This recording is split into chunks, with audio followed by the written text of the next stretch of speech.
Welcome to the video version of my treatment of Acts 6, 8 through 15 today. Now, I'm going to do a slightly different video format. I understand that I was doing the podcast without much attention to the Greek, and so I'm going to try to give you a more dedicated Greek bit here as we go through Acts 6, 8 through 15. Okay, so now Stephen, full of grace and power. These are both genitives, feminine, both feminine as well.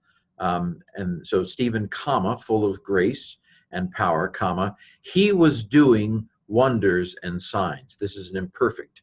Poieo simply has an augment on it. And so it's the present stem with an augment is the imperfect tense. And it implies, again, that he didn't just do one, but this was something he was doing multiple times.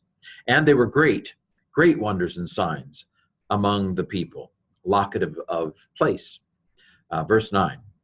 Now, certain ones, this is the subject, it's the indefinite pronoun, certain ones arose. So this is an aorist, sigma alpha indicates this is aorist. Certain ones arose of the. Now, interesting here, we have two of thes in Greek. We have the of the here and the of the here.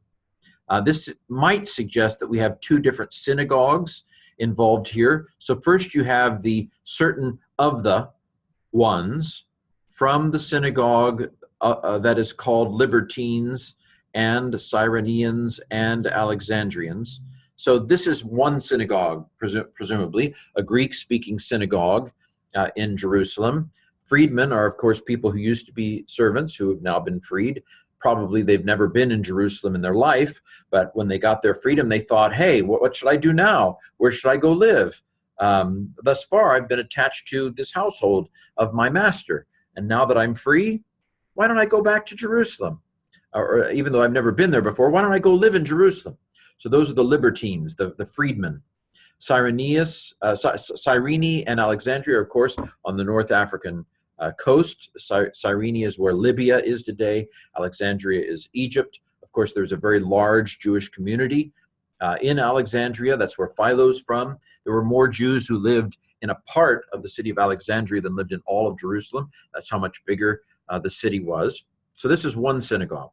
And then there seems to be maybe another synagogue here, certain of the from Cilicia and Asia. So that's where Paul's kind of home country is from. And so that's probably a different, you can see where you have groupings here by region, even in the synagogues in Jerusalem. And they were seeking together Stephen. They got bound together, banded together. And they were not strong enough. This seems to be an imperfect, although I guess an iota, the iota here doesn't augment by, doesn't augment apparently with an epsilon in this case. I think that's an imperfect. To oppose, they were not strong to oppose the wisdom and the spirit with which he was speaking. This is an infinitive, to oppose, to stand against, and antistemi or anthistemi, with which he was speaking. Imperfect of laleo, and this is a relative clause and a relative pronoun. Verse 11. Then they were instigating. Baal is aorist of hupobalo. Then they were instigating men, saying, quote, this is direct discourse, see the capital letter, we have heard, that's the perfect of akuo. We have heard him, the object of akuo is often in the genitive, that's why this is genitive. We have heard him speaking. Speaking is going with him. Words, blasphemous words against Moses and God. Okay?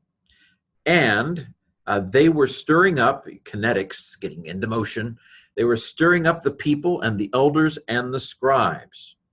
And notice it doesn't say the priests. This is a more grassroots stirring up, perhaps. And having stood against them, they seized them. This is an aorist participle. My aunt is an active participle, and then sta is aorist. They seized him. Sun harpazo, I think. Aorist again, sigma alpha. They seized him and they led. This is the aorist of Pharaoh, into the Sanhedrin, verse 13. And they caused them to stand, causative active, they caused to stand witnesses, false witnesses, saying, quote, here's another quote, this man, the man this, demonstrative pronoun, does not cease speaking words against the place, the holy place, and the law. Okay? And then we get to the final words for today. For we have heard him, again, the object of akuo is sometimes in the genitive. This is perfect. We have heard him speak, saying, quote, direct discourse, Jesus the Nazarene, this Jesus the Nazarene will destroy this place, the place this, and will exchange, I'm sorry, there shouldn't be a space there. I forgot to delete it. Sometimes that happens with the text I'm using. And he will exchange, this is future tense, just like this is future tense. He will exchange the customs which, relative pronoun, delivered to us Moses, which Moses delivered to us, verse 15. And paying attention, having paid attention, sigma alpha, aorist participle, upon him, all of them, the ones sitting in the Sanhedrin, they saw, aorist, the face of him as the face of an angel. So there's a little bit of Greek. I'm separating it out from the podcast so that you don't get both. And going a little bit more detail into the Greek. Tell me if this works. Of course, I used to do an interlinear. I could, of course, do that and the parsings, but that's a lot of work. So especially if you want to be, the more patrons I have, the more time I'm willing to give this. I only have 6 patrons right now. Well, thank you very much for watching.